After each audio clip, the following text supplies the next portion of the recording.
So hello, my name is Helen. For those of you that don't know me, I am on Twitter as Helen Lee, which is on my handly thing here.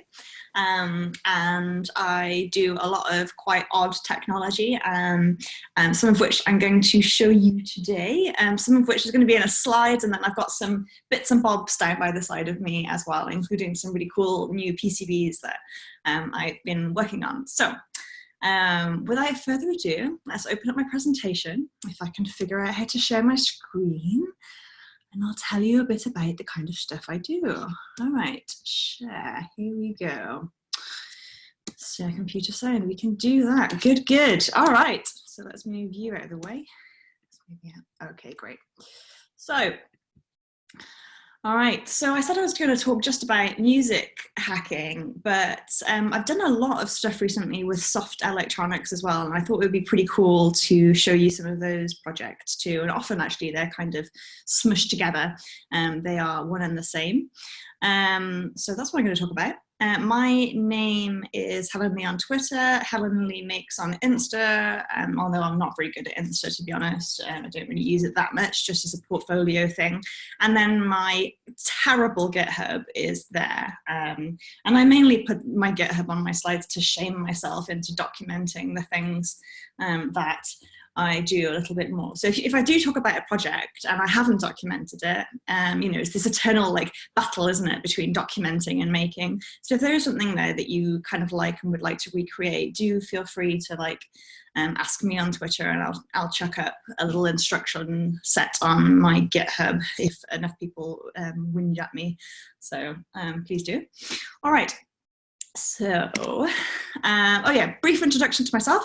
I'm a writer. I write about electronics, physical computing, and so on. This is a still from my book that I did last year. It's called The Crafty Kid's Guide to DIY Electronics, and it teaches basic analog electronics through the medium of craft. So papercraft, origami, robotics, and lots and lots of sewable circuits as well, which is super fun. I'm also, I write a lot for Hackspace magazine. I've written for Hackaday. And well, nobody knows this yet, but I'll tell you, I'm the new hardware columnist for Make magazine as well. So I've got some stuff coming out there. I also write lots of curriculum as well, but nobody wants to hear about that. It's very boring. Aside from my writing work, or I guess in conjunction with my writing work, I do a lot of musical instrument design, including some product design, but also including some like weird art nonsense that will never be sold. This is the product design end of it. This is a project, this is actually my hand as well. I'm a hand model amongst my many other strange talents. This is a product that I designed for Imogen Heap and P. Maroney, which is a DIY, wearable, gesture-controlled, bleepy-bloopy sound maker. And it was designed as a kind of teach your kids to code kind of kit.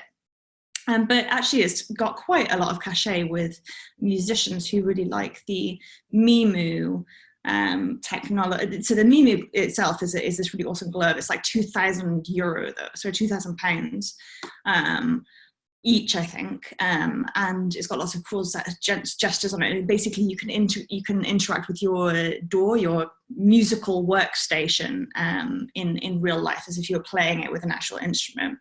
And it's been on Ariana's tour and all this kind of, Ariana Grande's tours, and like, so it's a proper piece of kit. But I was really inspired by it, and I wanted to create a child-friendly budget version. So this is my attempt at that. It's like, I basically wanted to create something that was inspired by it, but cost less than $50. So I did it. And actually, this is a kind of a cute little sewable speaker on the front there as well. But yeah, basically kids sew it together, and then they learn how to program it, and then they wire it up, and then they make music. And it actually will, so it, you know, the onboard on a microbit, so the microcontroller inside of it that the kids are coding is a microbit, which is a fairly simple little microcontroller that you're probably all familiar with. But of course there's not much space on a microbit, so you can't put samples on it. You can only do chiptune music, you know, like square wave music.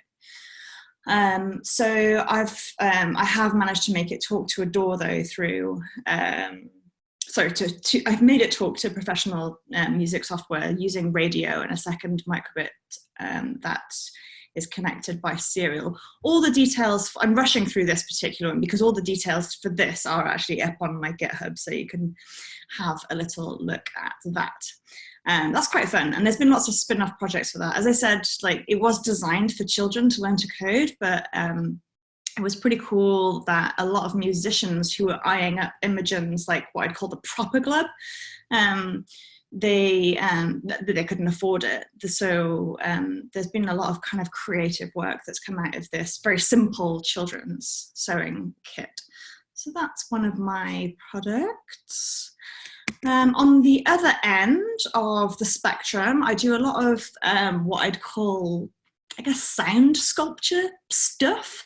Kind of unusual musical instruments. I'm just going to show you a clip of me playing one of them. Hopefully it'll work.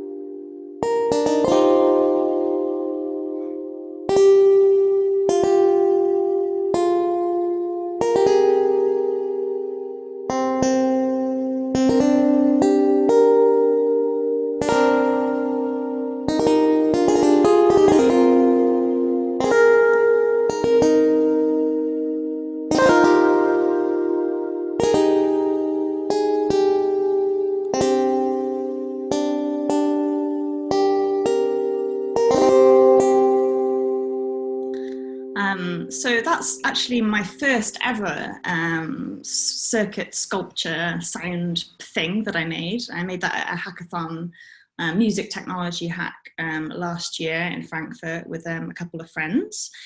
And it really captured my imagination. I've been involved in the sound tech world, the sound art world, I guess. Hang on. Yeah, I've been involved in the sound art world for a little while, being part of a hacker group that came out of London hackspace called Hackoustic. So I'm part of the Hackoustic family. They're really, really great. If anybody's in or near London, they do every other month, they do like a really awesome community event where music hackers get together and kind of demo their works in progress, and it's like £5 entry. So I'd really, once the apocalypse ends, I'd really recommend you look up Hackoustic. Anyway, so I've been involved in doing Hackoustic stuff before. I've been making little breadboard synths and blah blah blah. But I was really interested in less the noise aspect of music, of like sound art. Like I like my music to sound like music. So I started experimenting with the form of the instruments and on how to embed, like a lot of the time when you're making kind of DIY synths, a lot of them got, I don't know, especially the DIY ones, they kind of sound a bit jagged. And I really wanted to make beautiful ethereal sounds that came out of these otherworldly creatures. So I started making a range of those. There's that one. I've got one that's like a big sub bass that's based on a peacock spider, and that's made of brass. The first one that I showed you just now is made of steel. And I also am working on a giant human-sized, kind of an abstract cephalopod, I guess, which you can see the samples for it in this slide. So I'll show you what this has moved to at the end of the talk, actually. But so I've started experimenting with the different forms for musical instruments. While I work with quite a traditional composer to create the sounds, but the technology that I'm using, which has allowed me to do this, is this super cool group of experimental musicians. Okay, so most of you will have heard of the BeagleBoard. So I use a BeagleBoard, but I use a special cape that goes on top of it. I think I might have Oh, here we are. I've gone ahead of myself. Right, so this is another one of my projects that uses the same technology, and I'll talk about the tech afterwards. So this is a work in progress that I've got at the moment, which kind of works. It's not perfect, but kind of works. This is a wearable vocoder that you trigger by touching your neck, basically. So it's quite performative. It's just experimental. I mean, the reason I came up with this is that OSH Park started offering flex PCBs, and I was really excited about the idea of making. You can see that on the left-hand side there. The PCB that's on the left-hand side. It's flexible. I just put electrical tape on the back to make it less brown. And then that's hooked up to a really good, awesome new capacitive touch sensor that I've been using called the Trill. And then you can also see the Bela there, which is what I'm going to talk to you about. So the point of this slide was really like, oh yeah, I'm working on vocoders. Also, flex PCBs are super cool and awesome, and you should definitely try them. They used to be super expensive, but you can get them for not that much on OSH Park now, which is super cool. And they laser cut. They don't root the boards. They laser cut the boards, so you can do really interesting shapes. I mean, anyway. This is the microcontroller that I've been using. Well, it's not a microcontroller, it's a single board computer. It's a Beagle board underneath. This is a pocket Beagle underneath. And then this is a cape, the Bela cape. So Bela comes out of the Augmented Instruments Labs, which is a Queen Mary University Research Institute over in East London. And they basically make the Beagle board really, really good for audio. Now, those of you who are using Pi will know that it's not amazing for low latency audio, but the Bela, I mean, for my money, the Bela is the best single board computer out there for embedded instrument stuff. So basically, yeah, I use Bela as my brain, right? For many reasons, which I won't go into here, but like, yeah, it's great for latency, like really, really good latency. And also you can use this. So this is a piece of software called Pure Data, which is an open source way of creating noises, essentially. It's kind of like Max for Live, but open source.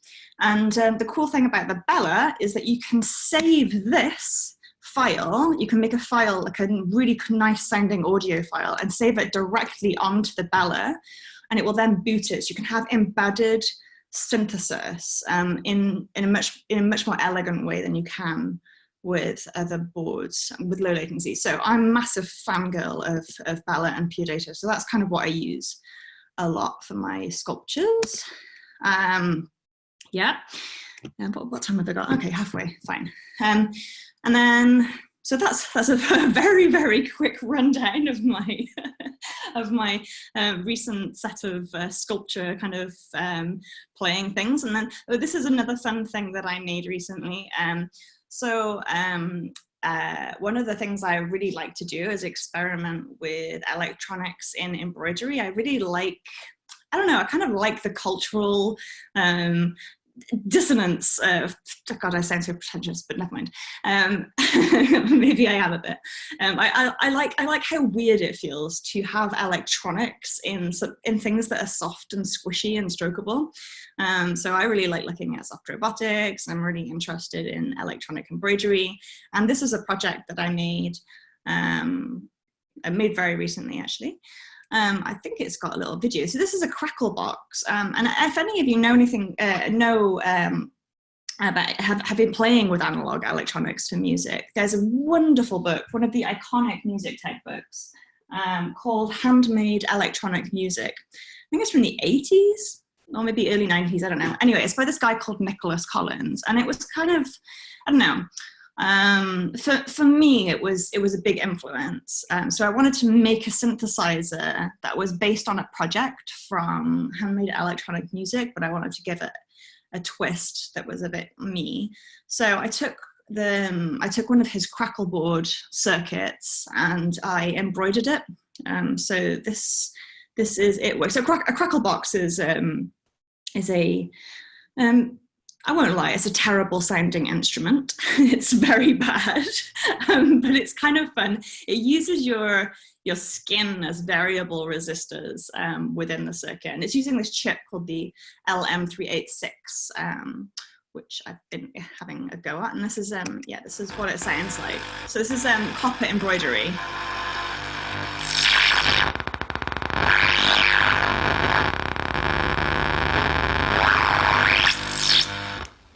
Yeah, told you it sounds terrible, but it's still really fun. So this is copper, this is a lovely thread. It's a copper embroidery thread, which is the only, well, one of two threads, like sewing threads I've found that you can solder. So this particular design, I had to solder the thread directly onto the legs of the dip chip, which was really annoying, because thread is way more flimsy than normal wire, and it doesn't do what it's told, and it's, yeah, so that was extremely annoying. But I've come up with, well, me and Drew, PDP7, have come up with a solution for that, which I'll show you at the end of the presentation. But yeah, so that's my funny little a little embroidered synth that I've been working on. I was supposed to be doing that as a workshop at Ableton Live, but of course the world is cancelled, so I'm not. Right, what's next? Oh, here we are. Okay, cool. I don't know why I put this slide in here. Oh yes, I remember. So this is one of my early makes. This is from years ago, like, well, years ago, what a lie. That's like 2 years ago. It's like 2.5 years ago I made this, and it was probably one of my first popular makes. And this is a gesture-controlled robot unicorn that is actually really rubbish. It uses continuous rotation servos instead of proper H-bridge and you know, like proper motors. And so basically, not only are the servos, left and right servos, always like completely out of sync with each other, so it's wobbly as all hell. You can't make it kind of like veer left or veer right. You have to make it go round and round on the spot. But the thing is about rubbish robotics is that they're actually very endearing. So people really like them. So this has got nothing to do with music, but the thing that came out of it does. And this is more like a story about how fun it is to smush together your skills with other people's skills. So I made this herd of robot unicorns, which were very silly and very unreliable and extremely cute and personable. And then I got talking to an artist who works with leather, and she really wanted a robot, and in exchange she made me this elbow length leather glove, which has got a microbit embedded in it, so I could control my herd of robot unicorns like some kind of evil dictator. It was really fun, and got me lots of dodgy DMs on Instagram as well, but we won't go there. So that's the robot glove. That's super fun. And then I ended up working with another artist called Martine Nicole Rogina, and she's really awesome. I met her through the music tech community. And what she does, like her job as an artist, is she records sounds, and then she works with a what do you call it, like a big telescope. No, God, I can't remember. It's like a transmitter, and she basically points the big transmitter at the moon and bounces these sounds off of the moon, and then records what they sound like when they come back. So essentially using the moon as a big filter for her sounds. And she's known as the moon bounce girl. So anyway, I started working with her, and it ended up turning this glove into a way to control her the sounds of a cello that's been bounced off of the moon. Now, if you'd have asked me like where this robot unicorn project would have gone when I started making it, I probably would have said in the bin after about 6 weeks. But the fact is, by talking about it a little bit online and being very, very open, and in fact pursuing collaborations with people who had completely different skills to me, I was able to create a really unique instrument. that lots of people really enjoyed. So I always bang the drum about people collaborating with people who don't have the same skills as them. So I was very impressed with my glove, and then the girl who made me the glove was very impressed with my rubbish robot. So it made us both feel good about our own skills. What we got here? We've got 8 minutes left. All right, cool, perfect. Right, so I'm going to come out of this screen thing. Let's remove this share. Stop share. Why? Oh, there we are, stop share. All right, hello again, everybody. And I want to show you some cool PCBs and the thing that the tentacle has become. And then I've got a couple of minutes of questions as well, if anybody has any. So this is the really fun flexible PCB that we saw on the Bela thing. This is the vocoder interface. This is super fun. I would highly recommend having a go on flex PCBs just because they're just great fun to have a go on. I would make sure that if you're using a flex PCB, you use this. This is essentially you use oh, that almost focused. Good job, webcam. So we've got 2 lines of parallel holes here. So if you are having a go at flex PCB and you are doing something that's moving, always have this is a strain relief hole. This actually isn't electrically connected. It just means that when this wire is moving around, you're not putting any stress on the solder joint here. So would recommend you have a go on that. You can also, if you are using KiCad, you can also get something called a teardrop plugin, which, let's see if I've got an example of it. Basically, it means that when this is flexing around, the square bits of the trace on the PCB don't break each other. So you're just reducing the strain essentially. And here's my little embroidered synthesizer. You can see underneath just about, because it's all sewn in, you can see where I've individually soldered the thread to the dip chip and then stuck it on with hot glue, which works, but let's be real, it's a total pain and nobody wants that. So what I've been doing is I've made these cute little circuit boards here for the dip chip to go onto. And then we've got, so that you've got the little dip chip here, will go in there. And then here, we've got two rows again. And I thought this would be interesting because it's another little PCB tip that you wouldn't know unless you were making things for sewing for a long time. So you can see here you've got, this autofocus is the worst.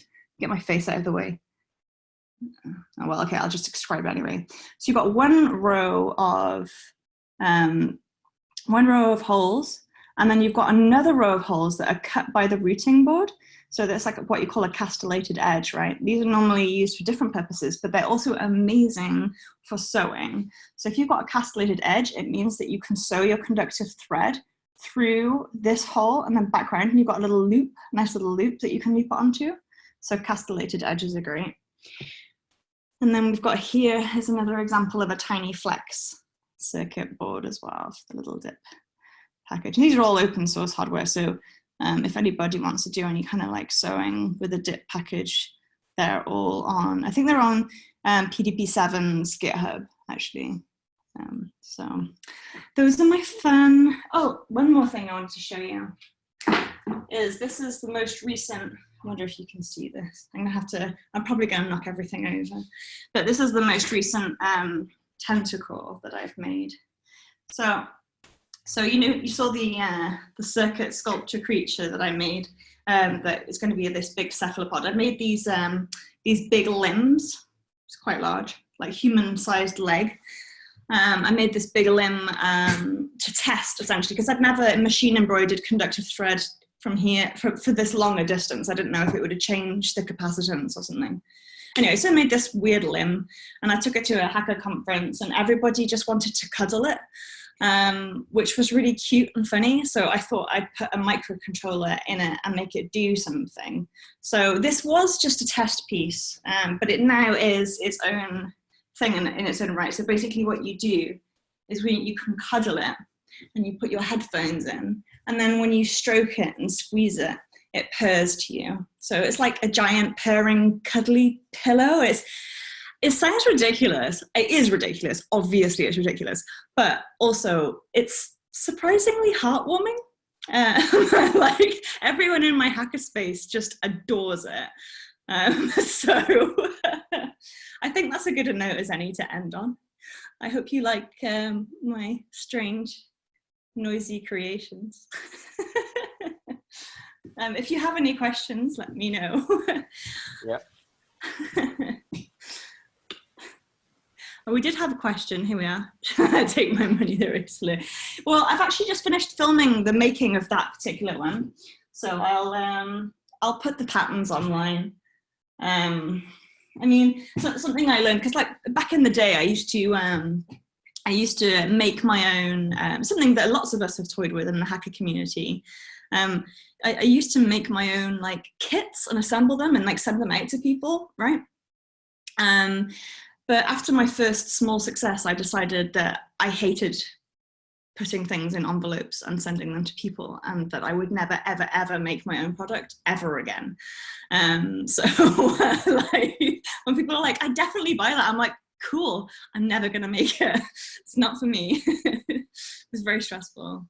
Here we are. What's your top tip for getting into music and electronics? Well, I've got lots actually. But seeing as I have 2 minutes, I'll give you 1 minute worth. I would say that if you're like total beginner, you can't go wrong with a makey or a Bela conductive. They're great little microcontrollers that you can't really, you basically load for a Bela conductive. It's like touchable samples, and and it works straight out of the box. It's great for beginning, and you don't have to code unless you want to go further into it. And then Makey is wonderful. It turns anything into a keyboard essentially. And there's loads, if you Google Makey music, there's a lovely video of people who've done really creative things with their Makey. Those would be my go-to entry level, I want to make a musical instrument microcontrollers.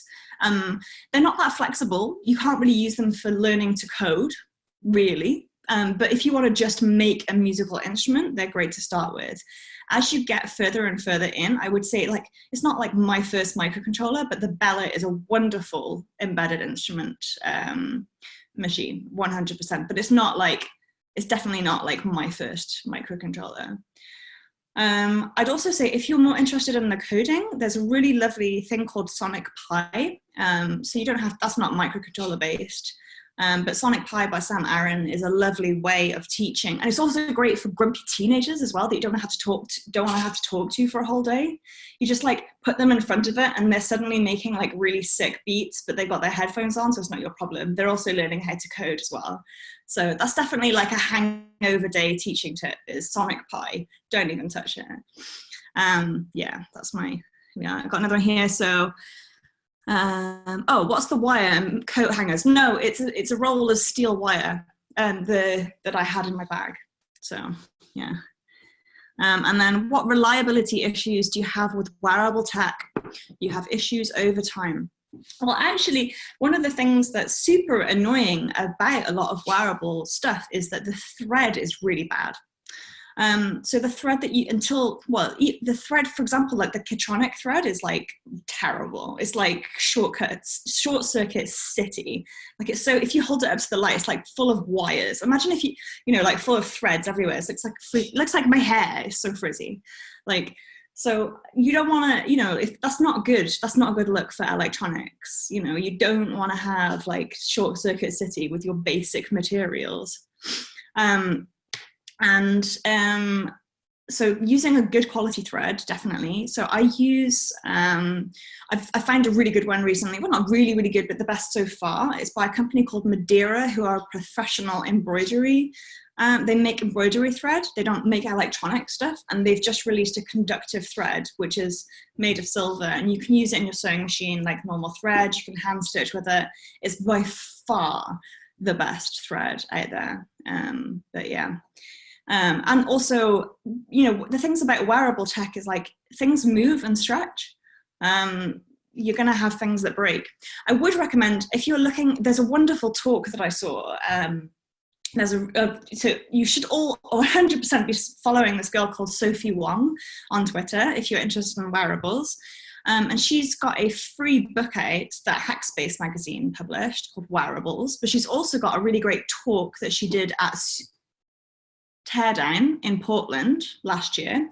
So if you Google Sophie Wong Wearables Teardown Portland, maybe Teardown's probably enough, there's like an hour-long talk, and she talks exactly about that, about reliability issues, about designing for the body. It was really interesting, fun talk. Yes, nice link line. Richard, why so many microbits? Unusual talks. It wasn't an unusual choice. I guess I was living. My hackerspace was right next door to Tech Will Save Us, as the microbit was being developed, and they were a key partner in that. I guess it wasn't the you know, I actually learned on the Intel Galileo, which is a god awful board, if you remember that, before the Arduino. And then I don't know, I just kind of fell in love with the microbit. I really enjoyed the versatility of it. Yeah, so I don't know, I just liked the microbit. I was teaching a lot at the time as well, and teaching with the microbit is a lovely experience. So yeah, I have no particular, no particular brand loyalty to the microbit. I use lots of other microcontrollers as well. But yeah. Languages on the microbit, I use MicroPython, and I also use block code for some things as well. In fact, for the gesture controlled moon bounce thing, that was all block code. If you can do it in block code, I mean, why not? If you can just shove it in, what's wrong with it? Block code is coding. Yeah.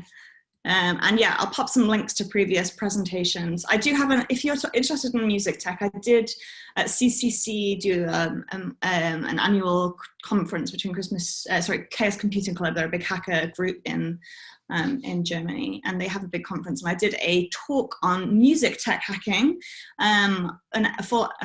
which looked at the history of the BBC Radiophonic Workshop, and some old school, like 1940s, 1950s music concrete hacking stuff. So I will bang that in the chat. But yes, I think I've had my time now. So unless there's a wireframe skull. Yes, it is. It is a wireframe skull. Hang on. Put it on. It's a piece by my friend. Creepy, huh? It's a good one. Great, thanks very much, Helen. That's really great. You're very welcome. Thank you, Pat. Because we can clap here.